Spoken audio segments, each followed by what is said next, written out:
welcome back to my another video। आज हम बनाने वाले हैं BTS के हमारे फेवरेट जिन को। शॉपिंग कार्ड हम बनाने वाले हैं। इस ड्राइंग को करने के लिए हम पेपर को लेंगे, कोकोनट ऑयल लगाने के बाद उसके ऊपर टोस्ट कलर से पेंट करेंगे। क्योंकि ऑयल के ऊपर टोस्ट कलर का यूज करने से वो स्मूथ दिखता है, ज़्यादा स्मूथ नहीं दिखता है।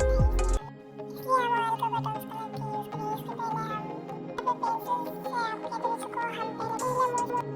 चलो हम टेस्ट करके दिखाते हैं और इससे टोस्ट कलर का यूज करने से कैसा दिखता है, विदाउट ऑयल से कैसा दिखता है।